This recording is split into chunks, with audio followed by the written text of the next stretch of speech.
नमस्कार मंडळी, मी तेजस्विनी. स्वागत आहे तुमचं आपल्या तेजस्वी ब्लॉग्स या चॅनलमध्ये. तर आज सकाळीच ब्लॉग शूट करत आहे, कारण गेली काही दिवस डेली ब्लॉग शेअर केलाच नव्हता, कारण मी माहेरी गेलेली होती. त्यामुळे मग मला काही शूट करायला जमलं नाही. गेल्या 2-3 दिवसातल्या ब्लॉगमध्ये आपण नाशिक जवळचे काही फेमस स्पॉट बघितले. तुम्ही जर ते व्हिडिओ बघितले नसतील तर एकदा आपल्या चॅनलवर जाऊन नक्की बघा. माझं माहेर नाशिकचं आहे, त्यामुळे मग तिथले काही फेमस स्पॉट तुमच्यासोबत शेअर केले होते.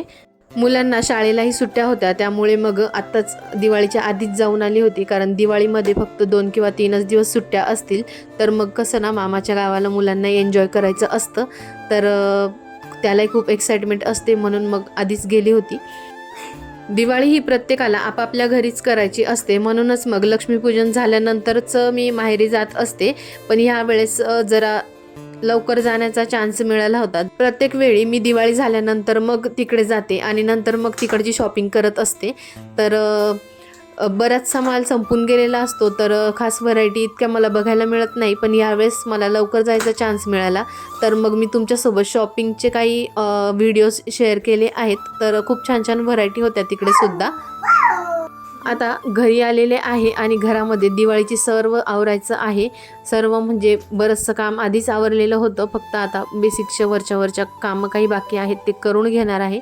तर त्याआधी आता सकाळी आंघोळ वगैरे करून मस्त तयार होऊन घेते, म्हणजे कसं पूर्ण दिवस आपल्याला फ्रेश वाटतं. आज ना मस्त असे केस धुतले होते, पण रेग्युलर मी हेअर ड्रायरचा वापर करत नाही, पण कधी कधी मी वापरते, कारण मग एकदा केस वरती बांधले की ते ओलेच राहून जातं बऱ्याचदा, आणि त्यामुळे मग खूपच जास्त गरम व्हायला होतं.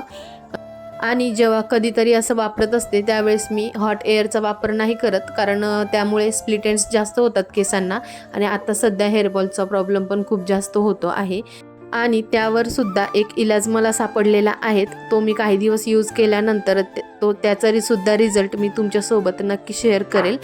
तर ते बघूयात आपण पुढच्या व्हिडिओमध्ये. पण आता सध्या मी तयार झालेली आहे आणि आता दिवसाची सुरुवात मस्त गरमागरम चहाने करणार आहे आपण, कारण सकाळी एकदा चहा घेतला ना की कसं सगळ्या कामांना आपल्याला उत्साह येतो. मस्त असा वाफळता विलायची घालून आणि अद्रक घालून केलेला चहा मस्त उकळलेला आहे.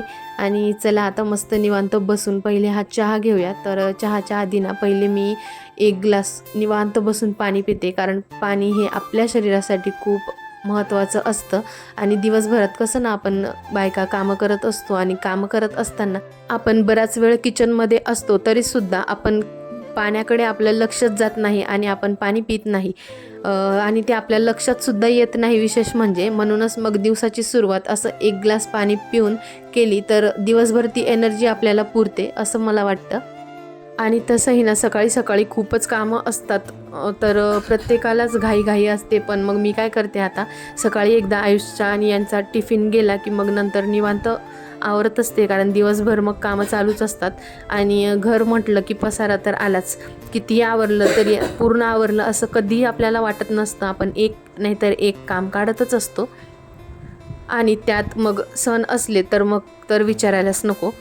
आणि म्हणूनच मग सकाळचा हा सुरुवातीचा 10-15 मिनटं वेळ मी स्वतःसाठी देत असते. किमान निवांत बसून चहा आणि पाणी पिण्या इतका तरी वेळ प्रत्येक गृहिणीने स्वतःसाठी दिलाच पाहिजे.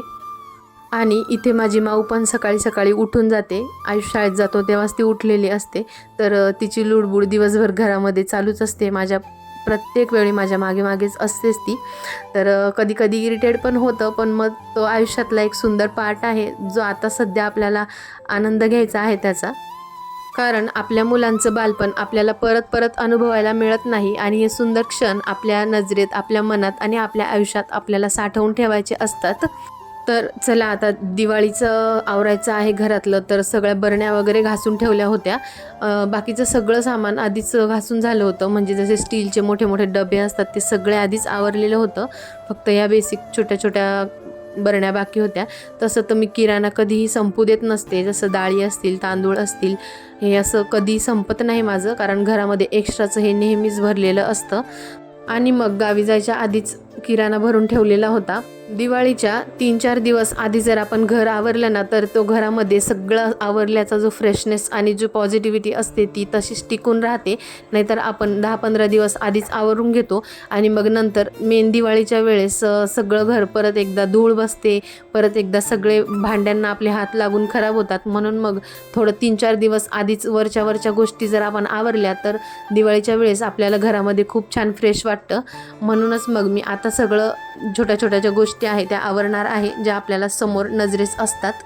मैत्रिणींनो, आपण बऱ्याचदा काय करत असतो, जेव्हा दिवाळी जवळ येते तर आपण सगळं किराणा माल भरत असतो आणि त्यानंतर आपण फराळाचं सामान बनवतो. त्यामध्ये आपण त्या सगळ्या सामानाचा वापर करून घेतो. तर बऱ्याचदा काही गोष्टी आपल्या घरातल्या संपून जातात आणि आपल्याला लक्षात येत नाही.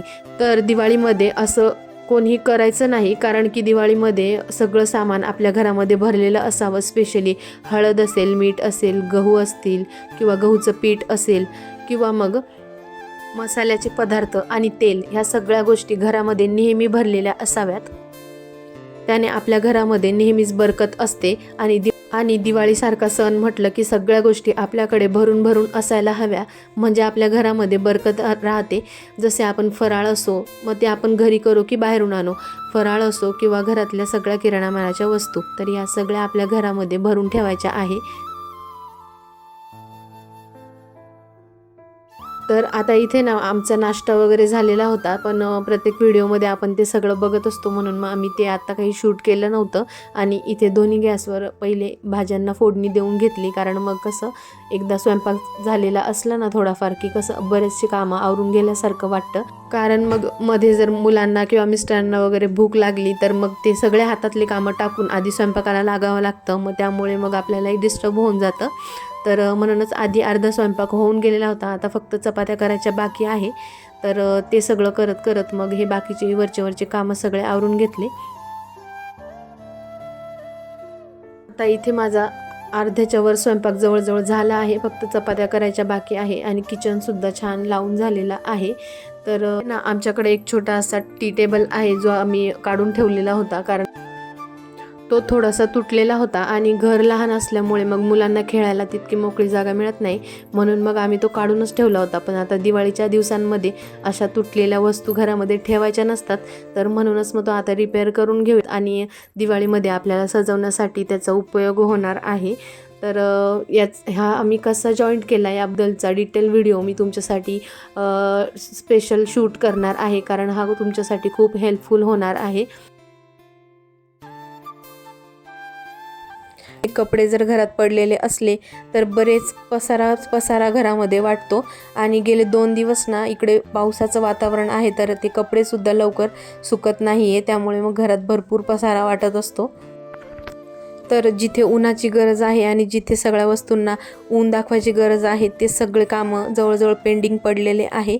आणि आता दिवाळीसुद्धा खूप जवळ आली आहे, तर वेळेवर खूप धावपळ होणार आहे. तर म्हणूनच मग रोज जसं हळूहळू आवरता येईल ते एक कामं आवरून घेणार आहे. आत्ता जेव्हा मी नाशिकला गेली होती ना, तेव्हा तुमच्यासोबत स्ट्रीट शॉपिंगचा एक व्हिडिओ तुमच्यासोबत शेअर केला. तर तिथे मी माऊसाठी काही ड्रेस घेतला होता 1-2, तो मी तुमच्यासोबत शेअर करते. खूप जास्त क्यूट होता आणि एकदम रिजनेबल प्राईजमध्ये मला मिळाला. तर मला आहे ना लहान मुलींचे कपडे खूप जास्त आवडतात आणि मुलींच्या कपड्यांमध्ये इतक्या सगळ्या व्हरायटी असतात की बस काय घेऊ असं होतं. तर हा एक ड्रेस मी त्यातला घेतला होता आणि ही एक पॅन्ट आहे, पण त्याला स्कर्टसारखा लुक येतो घातल्यानंतर. जी ब्लॅक कलर घेण्याचं कारण कोणत्या ह्याच्यावर मग मॅच होऊन जातो. आणि तसंच उद्यासुद्धा आपल्याला घरातल्या काही बेसिक शॉपिंगसाठी भुसावळला जायचं आहे, तर तो सुद्धा व्लॉग मी तुमच्यासोबत शेअर करेलच.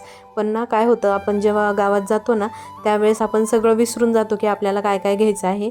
म्हणून मग आजच सगळी लिस्ट बनवून घेतली आणि मग उद्या तिथे गेल्यानंतर डायरेक्ट जे घ्यायचं आहे त्याच ठिकाणी जाऊन थांबायचं, कारण मुलं खूप जास्त सोपतं असं फिरू देत नाही. तर असा होता आजचा माझा दिवस. जर तुम्हाला आजचा व्हिडिओ आवडला असेल तर व्हिडिओला लाईक करा आणि चॅनलला सबस्क्राईब करा. उद्या पुन्हा भेटूयात एका नवीन व्हिडिओसोबत. तोपर्यंत बाय बाय.